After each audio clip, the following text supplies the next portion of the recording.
Hello friend welcome back to my channel. आज के আমরা দেখুন একটা পিৎজা বানানো হয়েছে। এটা আমার শাশুড়ি মা আজকে বানিয়েছে। তো উনি খুব সুন্দর চাইনিজ ফুড আর যে কোনো ফাস্ট ফুড বলুন খুব সুন্দর বানায়।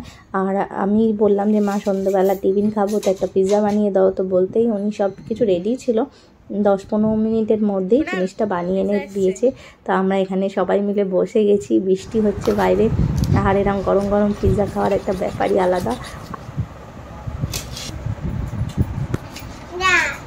খাবে তুমি খাবে? বলো ঠামিকে, বলো আমাকে দাও,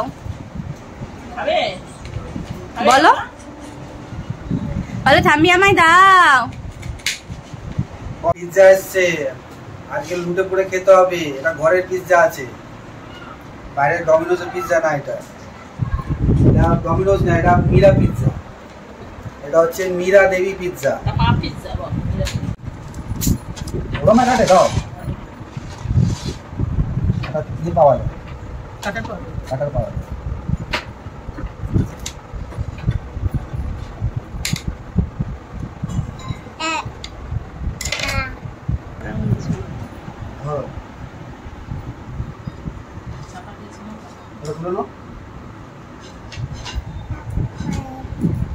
কে খাবে কে খাবে?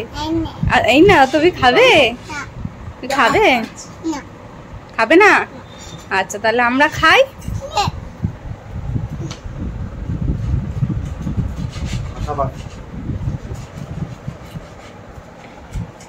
এদিকে দেখুন আমার হাজব্যান্ডকে বৃষ্টির টাইমে এরকম গরম গরম পিৎজা পেয়েছে, সন্ধ্যাবেলা স্ন্যাক্স দাবিয়ে খাচ্ছে।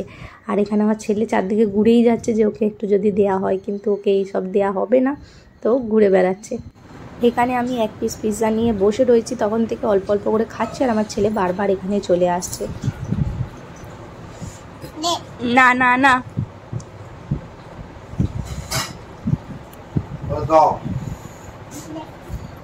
না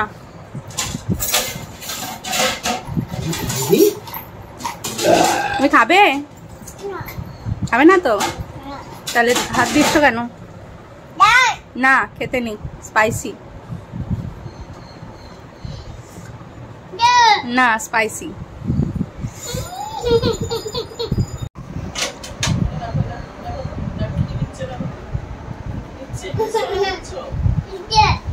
খাবে? তুই খাবে পিৎজা? খাবে? আর বাবা খেতে নেই, রাগ হয়ে গেছে, বাবু রাগ হয়ে গেছে। রাগ হয়ে গেল? হ্যাঁ মানে বন্ধুরা, এখানে আমার ছেলে বারবার আমাকে ডিস্টার্ব করছে, তো আমি ভিডিও সেরকমভাবে করতে পারছি না। তো আজকের জন্য এইটুকানি। পিৎজা খুব সুন্দর হয়েছে খেতে। আপনারাও ঘরে এরকম বানিয়ে খাবেন। কিভাবে বানাতে হয় সেটা আমি পরে আমার শাশুড়ির কাছ থেকে আপনাদের রেসিপি একটা ভিডিও করে দেখাবো অবশ্যই। আজকের জন্য এইটুকানি, দেখা হবে আপনাদের সঙ্গে নেক্সট কোনো ভিডিওতে। টাটা, বাই বাই, সবাই ভালো থাকবেন, সুস্থ থাকবেন।